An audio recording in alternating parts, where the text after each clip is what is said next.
League One relegation are the last of our League One videos here on our anti-post.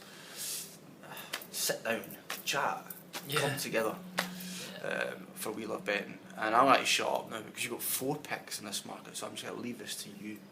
Okay, alright. I'll fire away by firstly saying ignore the promoted clubs. Last season was the first time in 5 seasons that all 4 promoted clubs did survive, but I think all 4 have got great merits to survive this year. So I'll start with, well, Shrewsbury are rightly the favourites in my eyes, but they're too short to back to go down. So I'll start with Coventry, shall I? Poor old Coventry, things haven't really gone for them recently either. All the value for here has actually been hoovered up. They were 8-1 for relegation, but they're still available at 5s as far as I can see. But where to start? The move to Northampton, that's a negative. Lack of centre halves, that's a negative. Thin squad, lack of investment, negative. Potential administration and points deduction, another negative. Such a shame really, because they had such a good season last year, especially away from home, produced some magnificent results and had the promotion hopes dashed by the administration. But Leon Clark is still around. But the thing here for me, I was going to actually ask you off air about Stephen Presley's appointment, because it's quite puzzled me actually. He must be quite highly rated, because from what I can gather, he was at Falkirk.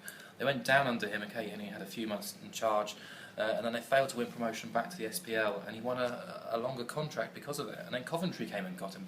Like, what's he actually done? Well, I think they've looked into quite a rich source, which is the second tier of Scotland, which has produced some great managers, like if you remember, Owen Coyle came from St Johnstone to go to Bolton, to Burnley, sorry, then to Bolton. That didn't really work out in the end. And of course Derek McInnes as well came from St Johnstone, went to Bristol City. That quite fashionable then to do. That didn't work out well either, did it? So they're up shit creek. Let's be honest. 5-1 Coventry then. Next up, in no particular order at all here. Matt Vale on Twitter's not going to be impressed by this, but I've put Walsall up again at 7-2. Quite simply, I know Matt will make a good case for them to have a great season, but for me they've lost 44 goals worth of talent in Grigg, Patterson and Brandy, signed 3 very much unproven players to replace them. Defensive midfield is largely unchanged, and they were outstanding after Christmas as well. They had a superb run, only lost 3 games after Boxing Day, but Dean Smith deserves great credit for that, but people seem to forget that they also went on a 16-game run without a win. So you've got to sort of marry those 2 statistics up again. I think Walsall might struggle. Shall I just carry on? Please do. Next up, Swindon, 13-2. Much too big in my eyes. I'm stunned at actually how far up the ladder they are in this relegation market.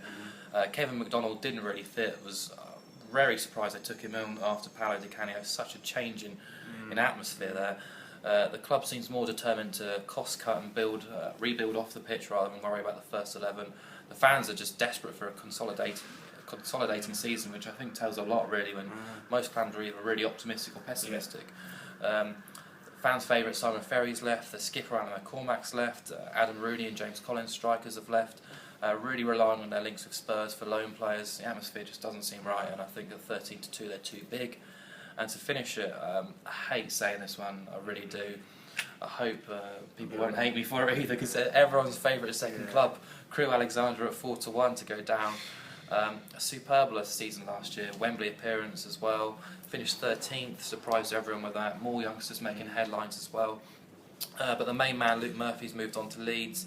Lee Molyneux's joined from Accrington. I think that's an interesting signing, but more disturbingly rather than ever is the fact that 7 players are under rape investigations. It's terrible news to hit the club, and we don't really want to talk about it either, but I do fear that all Davis's good job in charge of Crewe is under threat this year. 4-1 is an attractive price to see them go down. Yeah, no, some good points there. Your 4 sides once again? Crewe 4-1, Swindon 13-2, Walsall 7-2, and Coventry at 5-1. Thank you, Mark.